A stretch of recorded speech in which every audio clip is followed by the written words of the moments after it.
Cronkite News starts now. Good evening and welcome to this special edition of Cronkite News on Arizona PBS. I'm Milan Andrade. Thanks for joining us.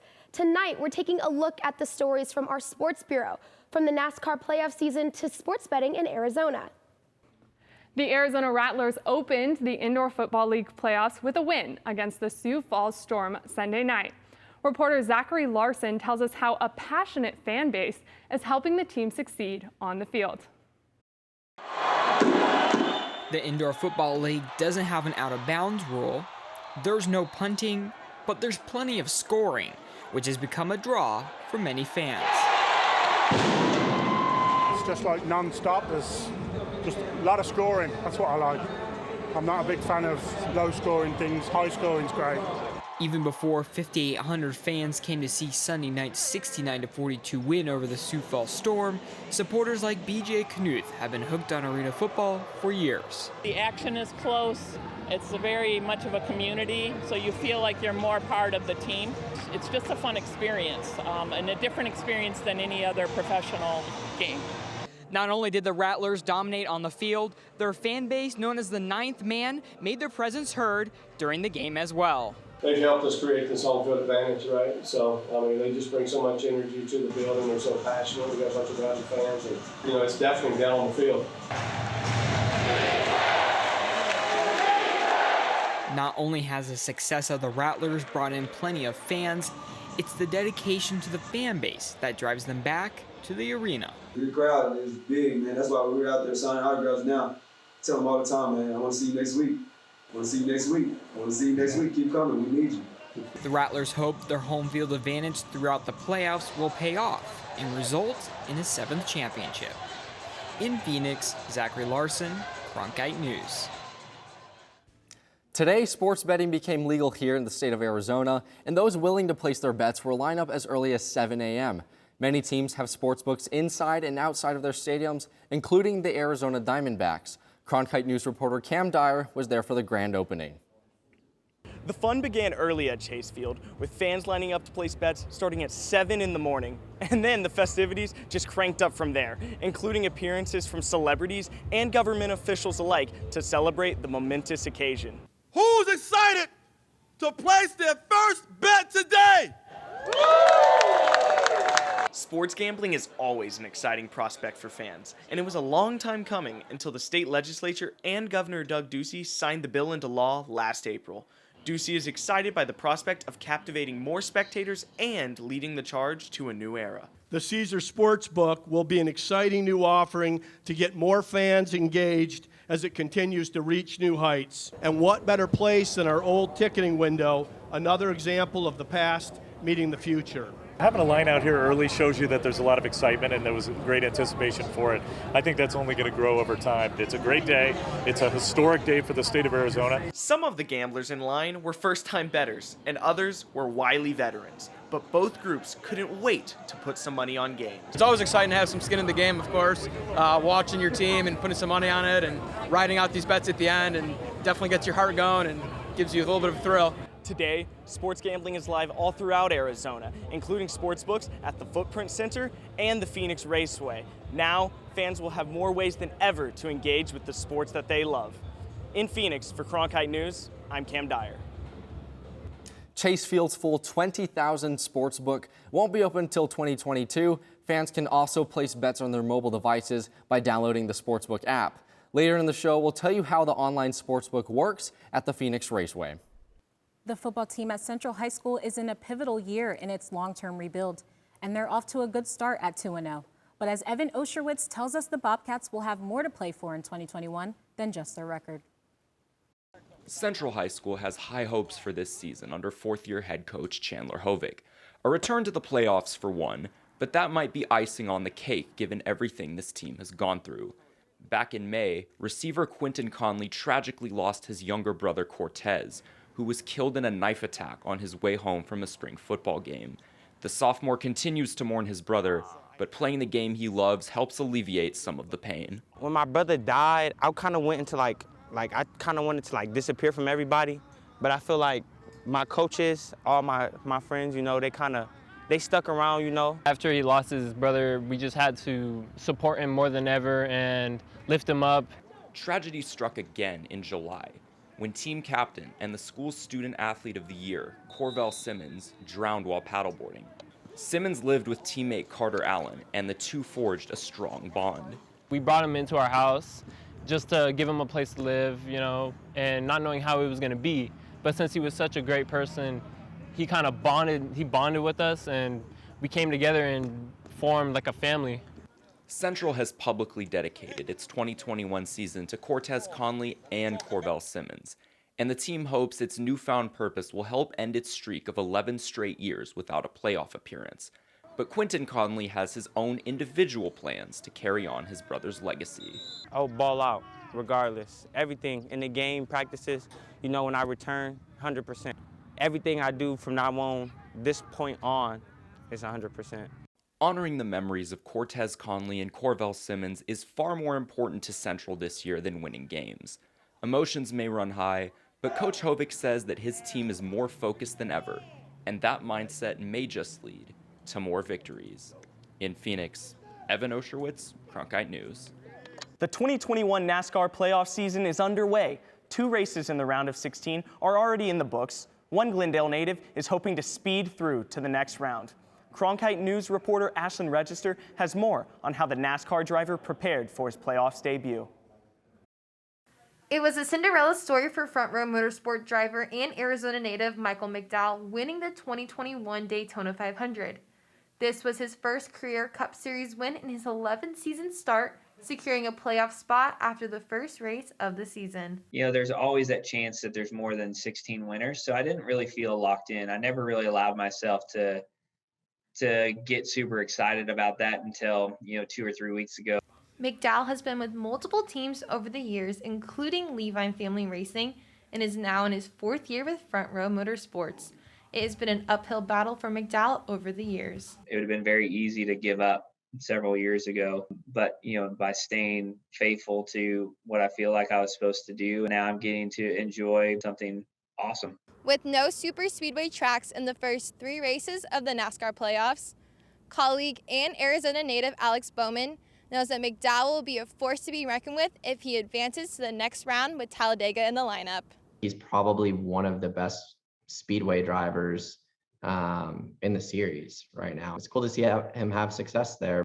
Statistically, McDowell's season might not look like anything special, but he thinks it's his best so far. I feel like we have the speed and the momentum to surprise some people in the playoffs. I have to have 3 incredible races. McDowell will have one last chance in the round of 16 to compete to keep his playoff hopes alive. In Avondale, Ashlyn Register, Cronkite News. McDowell currently sits in last place. He will need to take the checker flag at Bristol Motor Speedway this weekend to advance into the round of 12. The Tucson Dragway has hosted almost every kind of drag racing event.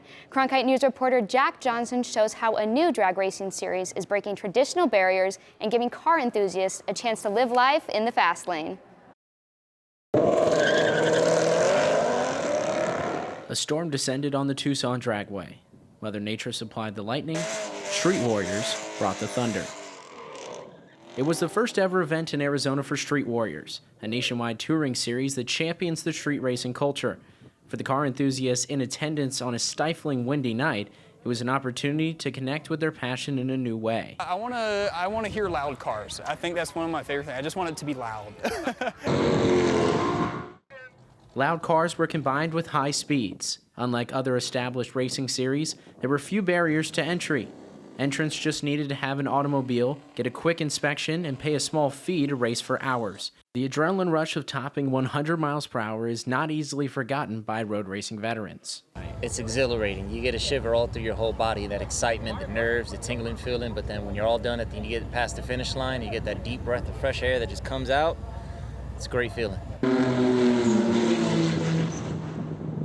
This is the first time Street Warriors has appeared at Tucson Dragway. Normally the fine in Arizona for street racing outside of a place like this, 6 months in jail and a $2,500 fine for first offenders, but not here. This is a place where anybody can come bring their automobile, their car, their motorcycle, whatever's under the hood, and see how fast you can go. A 2004 study done by Arizona State cited an estimate of 50 deaths annually from street racing. Street Warriors was born from the imagination of creator and president Chris Harris, who parlayed his love of street racing into a mission to make it safer. To give racers the options to get off of the street, even if it's only for one night a month, they have the ability to come to the track and get off the street, avoid jail time, avoid killing somebody or themselves.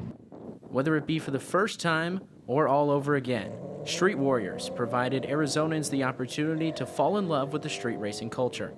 Reporting from Tucson, Jack Johnson, Cronkite News. Harris says that while he has considered other dragways closer to Phoenix, like Wild Horse Pass in Chandler, his main focus at the moment is to strengthen his ties to the Tucson Dragway. Both Street Warriors and the Dragway are in discussions for a return trip this fall. ASU football hits the road for the first time this season. They will face BYU on Saturday in a matchup between two ranked teams. Cronkite News reporter Chaz Messman has more on the Sun Devil offense and how they plan to attack. Arizona State head coach Herm Edwards said that the Sun Devil offense needs to be more explosive. Offensive coordinator Zach Hill believes they can get those chunk yards in multiple ways. You know, and you talk about explosive plays, well, that doesn't always have to be the ball down the field. You know, it can be the screen, it can be the run, it can be the, quick pass or whatever, and we do a good job of getting on the perimeter and getting into those blocks, and now you're springing some big runs or passes. Starting quarterback Jaden Daniels' ability to run and extend plays is a major weapon that the Sun Devils are looking to take advantage of. There's those opportunities where he can even work laterally, keep his eyes down the field and find work. So yes, we want him to keep his eyes down the field if we can find open receivers late. And that's a lot of times where you get those explosive plays too. Saturday's matchup against BYU is the first road test for the Sun Devils this season. The whiteout up at Lavelle Edwards Stadium will create a hostile environment unlike many young Sun Devils have ever faced. It's going to be crazy, a lot of those people are there, diehard fans. It's going to be a packed house. It's going to be tough, but I think we can do it. Control what you can control and just focus on your job. Be detail-oriented and create your own energy. The ranked matchup will kick off up in Provo at 7:30 p.m. Arizona time. In Tempe, Chaz Messman, Cronkite News.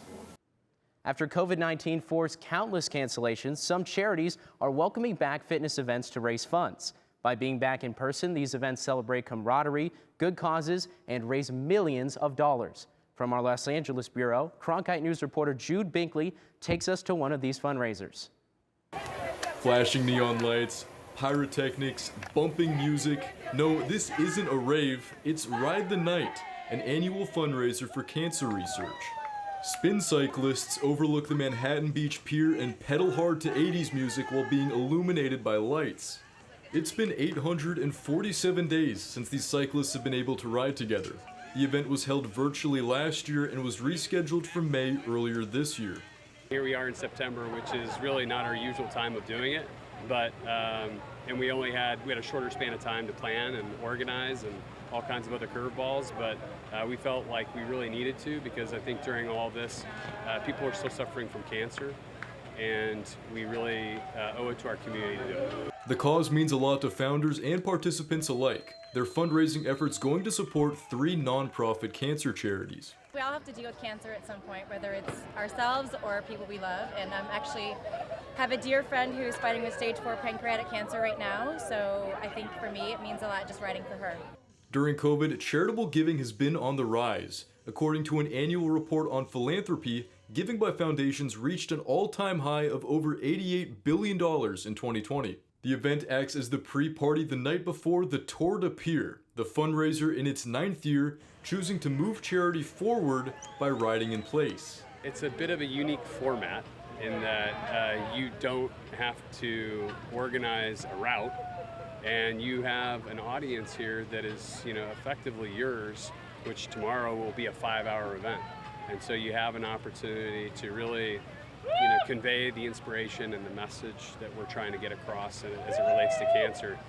To date, these events have raised over $8.7 million for cancer research. Between tonight and tomorrow's Tour de Pier, they plan on riding past the $900,000 mark.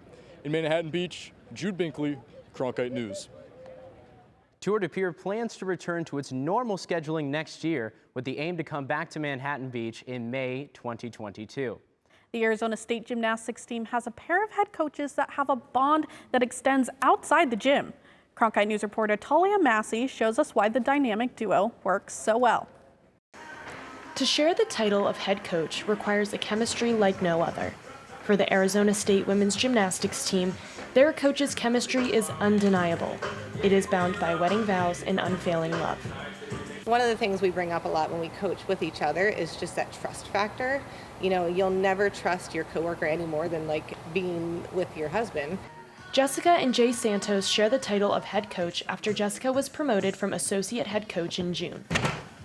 I was obviously thrilled. A little surprised, that it happened as fast as it did, but at the same time, just, really thrilled. While coaching at different schools, the couples met during recruiting trips, and the rest is history. The two are able to complement each other really well. Jess can be the more sensitive one sometimes, and then it's like, so if Jess is more sensitive, then Jay is kind of a little bit like more tough, but they also kind of like are able to flip-flop like back and forth. But once the couple is done in the gym, they come home to their two sons, Mason and Cooper. Having a family helps them balance their work and personal lives. Yeah, it's probably one of the most the biggest challenge that we face is trying to separate that because our work is always with us. We work really long hours. When it's family time, and like they're the most important thing. It is clear that the Santoses are a successful package deal, coaching over a decade together. In that time, they've managed to turn around the gymnastics team at Eastern Michigan and are now setting records here at ASU. In Tempe, Talia Massey, Cronkite News. ASU Gymnastics is coming off a great season where they finished 5-5 and missed the NCAA championship by 1 spot. They're looking to build off that success this season. That's it for this special edition of Cronkite News tonight. Thanks for joining us. Up next is Break It Down.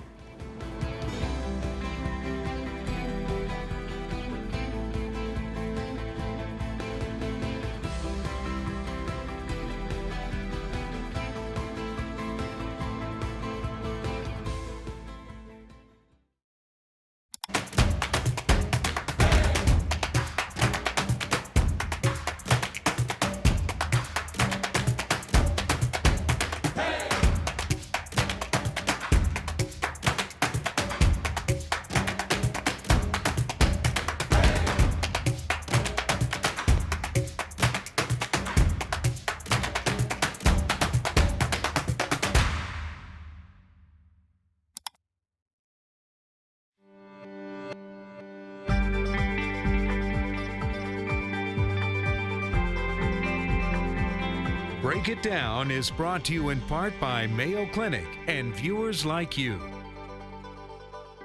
Aaron, thanks for joining us to break down how we can better support women, girls in sports.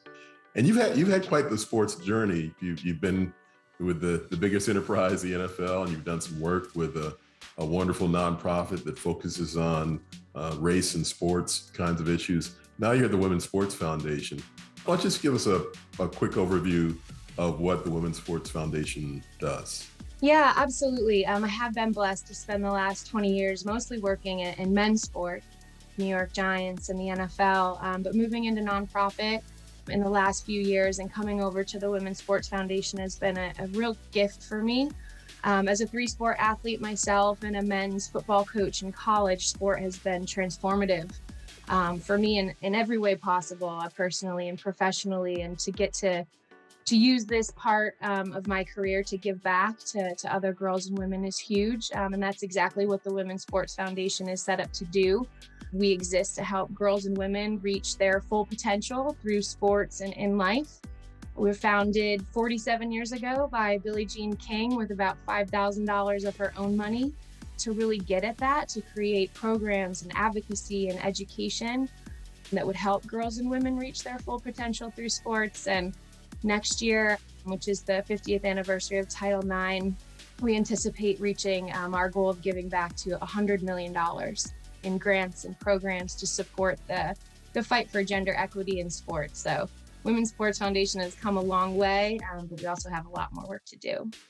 No, it's an incredible organization. And in my as you know, in my Forrest Gump life, I was on the board. I was a trustee with the Women's Sports Foundation. And you have lived life fully when you get a chance to spend some time with Billie Jean King, who this whole women's movement in sport and beyond. And I just began to read some parts of her book where she focuses on, and really a great way to think about it.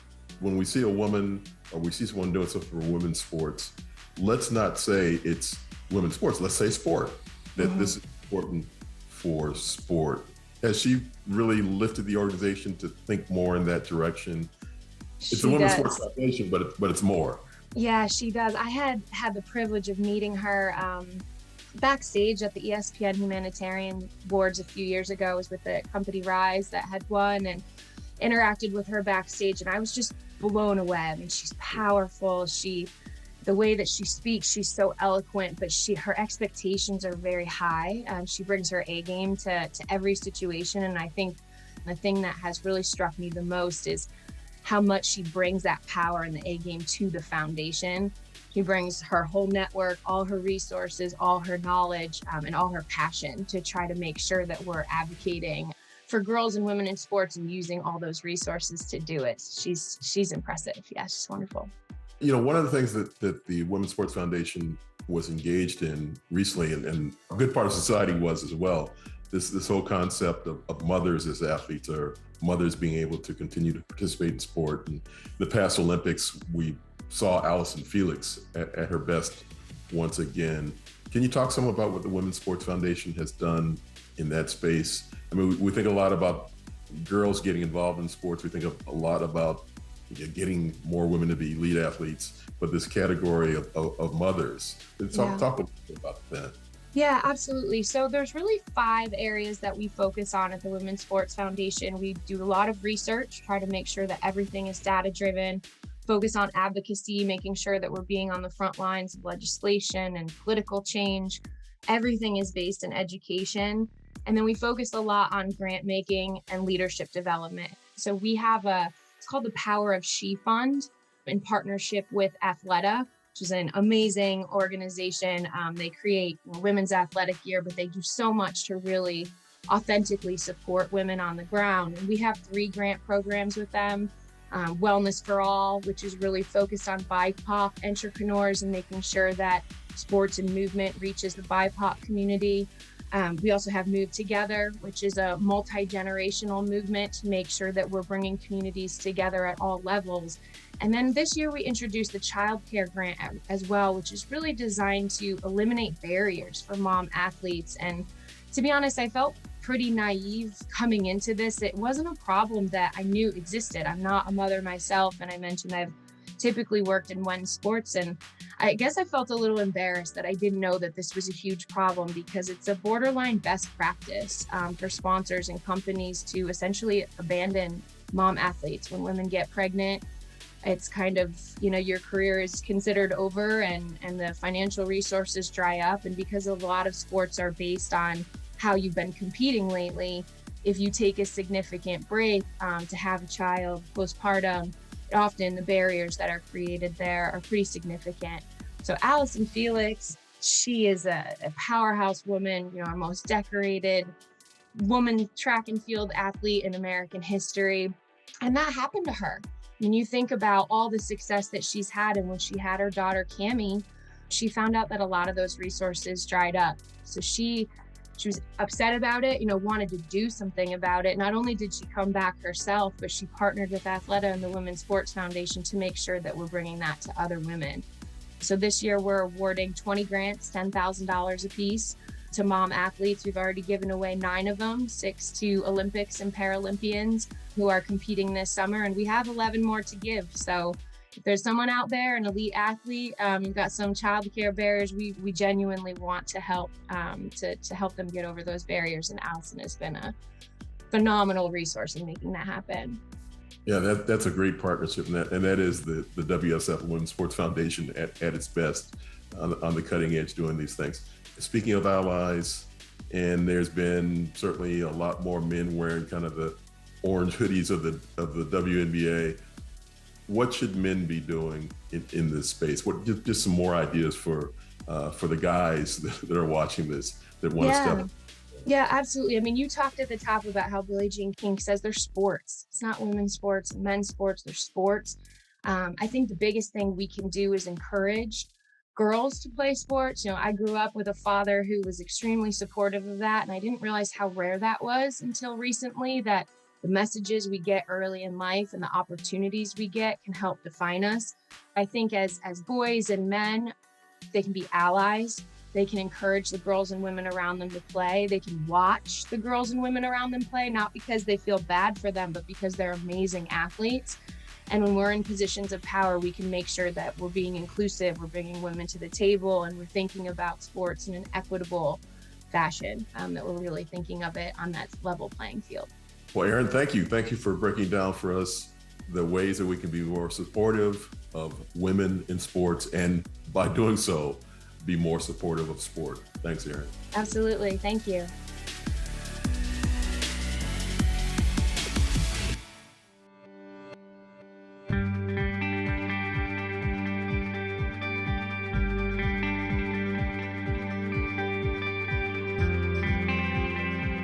This hour of local news is made possible by contributions from the Friends of PBS, members of your PBS station.